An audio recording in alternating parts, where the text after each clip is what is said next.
કુદરતી શબ્દોમાં વાંસ એ ઘાસની વિવિધ પ્રજાતિઓમાંનું એક શ્રેષ્ઠ ઘાસ માનવામાં આવે છે, જેને અંગ્રેજીમાં બાંબુ તરીકે ઓળખવામાં આવે છે.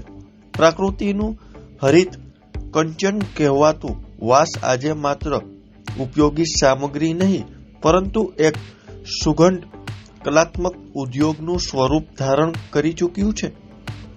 રાજકોટ જિલ્લાના માલિયાસણ ગામથી શરૂ થયેલી વાંસની કળા આજે સૌરાષ્ટ્ર કચ્છના વાઇબ્રન્ટ ગુજરાત રિજનલ કોન્ફરન્સ સુધી પહોંચી છે.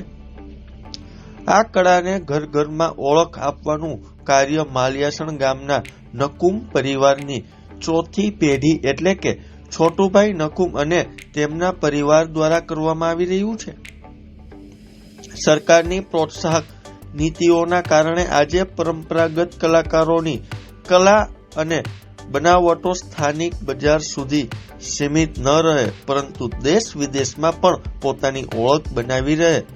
વડાપ્રધાન નરેન્દ્ર મોદીની પ્રેરક ઉપસ્થિતિમાં આગામી 11 જાન્યુઆરીએ યોજાનારી વાઇબ્રન્ટ ગુજરાત રિજનલ કોન્ફરન્સમાં સૌરાષ્ટ્ર કચ્છના કલાકારોને પોતાની કલા રજૂ કરવાની સુવર્ણ તક મળશે. આ સંમેલનમાં રાજકોટના માલિયાસણ ગામના વાંસ કારીગર છોટુભાઈ નકુમને પણ ભાગ લેવાનો મોકો મળ્યો છે, જેને લઈને તેમના પરિવારમાં અને સમગ્ર મંડળીમાં ઉત્સાહનો માહોલ જોવા મળી રહ્યો છે. બાપ દાદાની વિરાસતને આગળ ગાપતા કુશળ કારીગર છોટુભાઈ નકુમ જણાવ્યું હતું કે વડાપ્રધાન નરેન્દ્ર મોદી આવવાના છે અને દેશ વિદેશના લોકો સમક્ષ અમારી વાંસ કળા રજૂ કરવાની તક મળી છે. એ જાણીને અમને ગર્વ થાય છે. મોદીજીના હર ઘર સ્વદેશીના સંકલ્પને અમે વર્ષોથી જીવીએ છીએ અને હવે આ વિચારને સ્વદેશી હાટમાં અમારી કળાના માધ્યમથી લોકો સુધી પહોંચાડવાનો પ્રયાસ કરીશું. ત્યારે જો અમારો ખાસ અહેવાલ.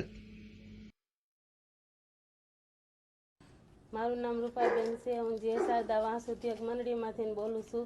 અમારી મહિલા આમાં 50 સભ્યોની મહિલા અમારું કામ કરે છે. અમે 10 આઈટમ 50 આઈટમ બનાવી છીએ વાંસની. જે કોઈ હર કોઈ આઈટમ કે એ આઈટમ અમે બનાવી શકીએ. આ અમારા દાદ બાપાનો ધંધો છે. અમારી પેઢી વહી ગઈ આ જ ધંધો અમે કરી. અમે જાતે અમારા હાથની કલાથી અમે બનાવી છે. રાજકોટમાં મોદીજી આવવાના છે, એની માટે અમને ઈ સ્ટોર મળ્યો છે. મોદીજીનો ખૂબ ખૂબ આભાર.